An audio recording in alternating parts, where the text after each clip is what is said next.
Health is ওয়েলথের পক্ষ থেকে আপনাদের সবাইকে স্বাগত। আজকে আমি যেটা বলবো যে অনেকে গ্যাস অম্বল হচ্ছে এবং খিদে হচ্ছে না, খেতে পাচ্ছে না, সবসময় খালি গ্যাস অম্বল হচ্ছে, তাদের জন্য আমি বলবো তারা যে জিনিসটা করবেন, তারা রাত্রেবেলা দাঁতটা মেজে রাখবেন এবং সকালবেলা আর মাজবেন না।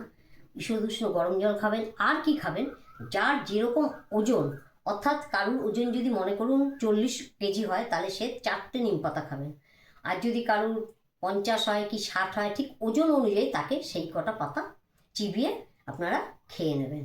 এইবার আপনারা যে কোনো জিনিস খাবেন, দেখবেন আপনাদের আর গ্যাস অম্বল হবে না।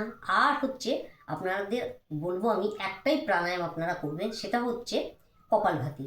এই কপালভাতি করলে পরে দেখবেন আপনার যেভাবে খিদে হবে। আর এই যে নিম পাতার কথা বললাম, এটার ভীষণ একটা ভালো ওষুধ, এটা খাবেন। আপনারা চেষ্টা করবেন যার যতটা ওজন তার ততটাই পাতা খাবেন, অর্থাৎ 60 হলে 6টা পাতা খাবেন, 50 হলে 5টা পাতা খাবেন, আর যদি 40 কেজি ওজন হয় তাহলে 4টে পাতা খাবেন। আর এই নিম পাতার কিন্তু ভীষণ গুণাগুণ, আমি আজকে একটা বলছি, আরও আমি এরপরে ভিডিও করব। তো যাই হোক, এগুলো খাবেন, ঈষদ উষ্ণ গরম জল দিয়ে চিবিয়ে খেয়ে নেবেন। আর কপালভাতিটা আপনারা এবেলা 10 মিনিট, ওবেলা 10 মিনিট অবশ্যই করবেন। দেখবেন আপনার কোনোভাবেই কিন্তু গ্যাস অম্বল হবে না এবং আপনার খিদেটা খুব ভালো হবে। কপালভাতি কেমন করব, যে কোনো একটা মুদ্রা, আমার অনেক মুদ্রা দেওয়া আছে, ধ্যান মুদ্রা, জ্ঞান মুদ্রা, আপনারা একটা মুদ্রা নিয়ে বসবেন। আর সবসময় শ্বাসটা কিন্তু ফেলবেন, পেটটা কিন্তু আপনার অটোমেটিক আপ ডাউন হবে। হাতটা আপনি একটুখানি পেটে দিয়ে তাহলে বুঝতে পারবেন। দেখুন আমি কিভাবে করছি।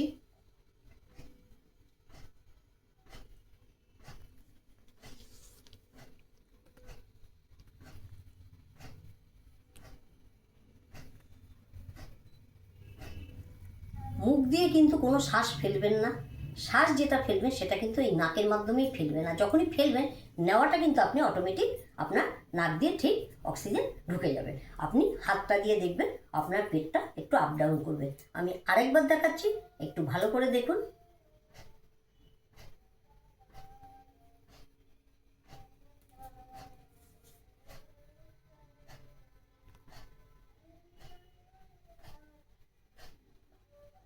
এটাকে বলা হয় কিন্তু কপালভাতি প্রাণায়াম।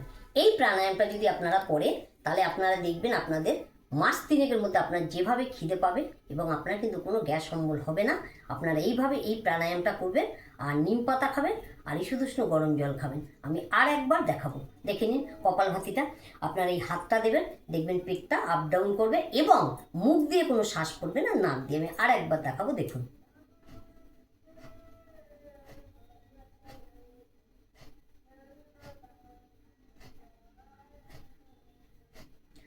অর্থাৎ সেকেন্ডে কিন্তু একবার করে স্ট্রোকটা ফেলবেন, কোনো তাড়াহুড়োর দরকার নেই, এইভাবেই করবেন। এবেলা 10 মিনিট, ওবেলা 10 মিনিট, কিন্তু খালি পেটে করবেন। যদি সকালবেলা খালি পেট থাকে আপনারা 10 মিনিট করলেন, আর ওবেলা হচ্ছে যদি ভাত খেয়ে নেন, তাহলে কিন্তু ভাত খাওয়ার 5 ঘন্টার মাথায় আপনাকে এই কপালভাতিটা করতে হবে। কেন, ভাত খাওয়া পেটে কিন্তু আপনি এই কপালভাতি করতে পারবেন না। আজকে আমি এখানেই রাখবো।